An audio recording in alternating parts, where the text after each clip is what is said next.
Numerical number 2.6 है, a wagon is moving on the road with a velocity of 54 kilometers per hour. Brakes are applied suddenly. The wagon covered distance of 25 meters before stopping. Determine acceleration. ठीक है, अब यहाँ पर कुछ चीज़ें हैं जो हमें समझने की ज़रूरत है बेटा। एक्सेलरेशन क्या होती है? एक्सेलरेशन होती है जब कोई बॉडी की वेलोसिटी में चेंज आता है तो उसमें जो क्वांटिटी प्रोड्यूस होती है उसे हम क्या बोलते हैं? उसे हम एक्सेलरेशन बोलते हैं। सही है, क्या होती है एक्सेलरेशन? लाइक फॉर एग्जांपल अभी हम पीछे न्यूमेरिकल करते हुए आ रहे हैं कि अगर एक गाड़ी जो है वो यहाँ पर 5 मीटर पर सेकंड की स्पीड से मूव कर रही है, कुछ टाइम गुजरा, उसकी वेलोसिटी 25 मीटर पर सेकंड की स्पीड होगी, तो वेलोसिटी में जो चेंज आया उसे हम क्या बोलते हैं? एक्सेलरेशन। सही है, यानी कि जैसे आप रोड पर मूव कर रहे हो, गाड़ी के अंदर जा रहे हो आप कहीं, ठीक है, और रास्ते में स्पीड ब्रेकर्स आ रहे हैं, ट्रैफिक है, बार बार आपको गाड़ी की स्पीड कभी कम करनी पड़ती है, कभी ज़्यादा करनी पड़ी, इसका मतलब है आपकी गाड़ी एक्सेलरेट कर रही है। इसकी निस्बत फॉर इंस्टेंस अगर आप मोटरवे के थ्रू कहीं जा रहे हैं किसी दूसरी सिटी में, सो आपको पता है मोटरवे पे रश भी नहीं होता और स्पीड ब्रेकर्स भी नहीं होते, तो आप अगर एक ही स्पीड से जा रहे हो तो वो भी मोटरवेज के ऊपर आप एक्सेलरेट नहीं कर रही है आपकी गाड़ी सेम स्पीड के साथ मूव करी जा रही है। सही है, समझ आ रही?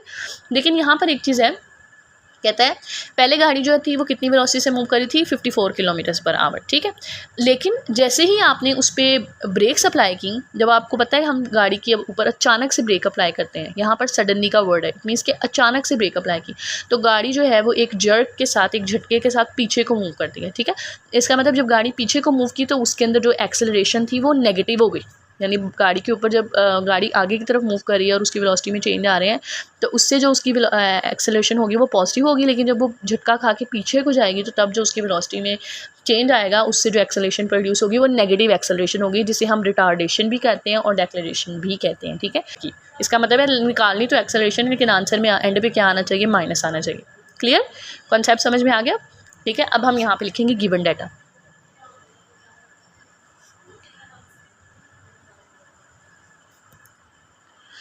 ठीक है स्टूडेंट्स, कॉन्सेप्ट समझ में आ गया। यहाँ पर अब हम लिखेंगे गिवन डाटा।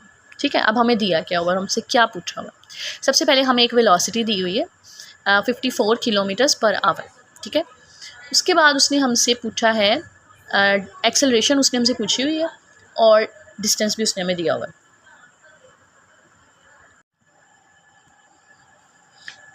ओके स्टूडेंट्स, सो यहाँ पर जो न्यूमेरिकल में हमें दिया हुआ था, यहाँ पर बेटा वेलोसिटी जो है, गाड़ी एक वैगन जो है जब वो रोड पर मूव कर रही होती है तो उसकी वेलोसिटी 54 है। ठीक है, चलती हुई गाड़ी वैगन की वेलोसिटी जो है वो 54 है।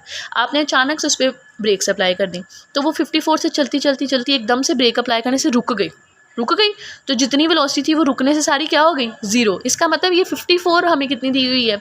इनिशियल वेलोसिटी, और रुकने की वजह से जो उसकी वेलोसिटी ज़ीरो हो गई वो सारी क्या है? हमारी फाइनल वेलोसिटी। मूव कर रही थी 54 के साथ और रुकने से उसकी वेलोसिटी कितनी होगी? ज़ीरो। तो 54 इनिशियल और ज़ीरो कितनी? फाइनल। तो इट मीन्स कि इस न्यूमेरिकल में हमें दो वेलोसिटीज़ दी हुई। ठीक है, और हमें क्या दिया हुआ है? डिस्टेंस दिया हुआ है। तो हमारे पास यहाँ पे 3 गिवन डाटा में चीज़ें आएंगी। सबसे पहले है इनिशियल वेलोसिटी।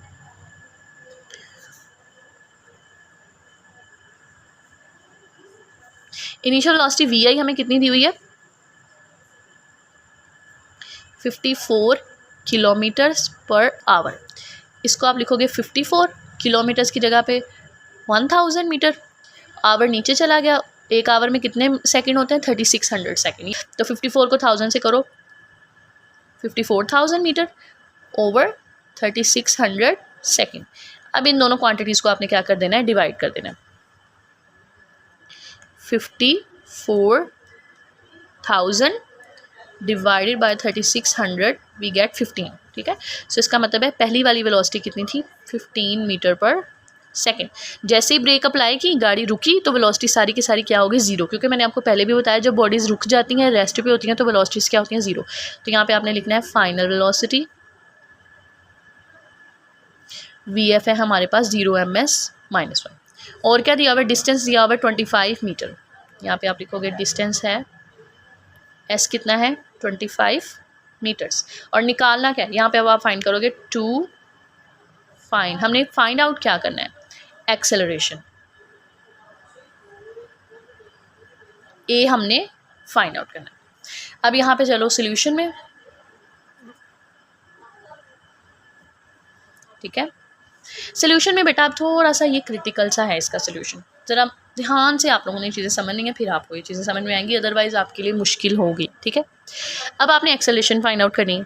पिछले न्यूमेरिकल्स में हम एक्सेलरेशन फाइंड करते आ रहे हैं, उसका फॉर्मूला होता है a is equal to v f minus v i over T.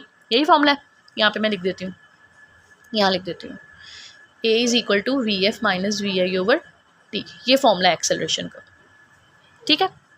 इस फॉर्मूले में एक्सेलरेशन को फाइंड करने के लिए फाइनल वेलोसिटी भी चाहिए, इनिशियल वेलोसिटी भी चाहिए और टाइम भी चाहिए। आपके पास फाइनल वेलोसिटी है, इनिशियल वेलोसिटी है, वो भी है। क्या टाइम है आपके पास? नहीं, ठीक है, टाइम नहीं है। इसका मतलब ये जो तीसरी चीज़ दी है ना, ये हमें टाइम निकालने के लिए दी है। ये डिस्टेंस जो दिया है ना, इसके फॉर्मूले से हम टाइम निकालेंगे और उस टाइम को हम इसमें पुट करेंगे तो एक्सेलरेशन निकालेंगे। क्लियर? ठीक है।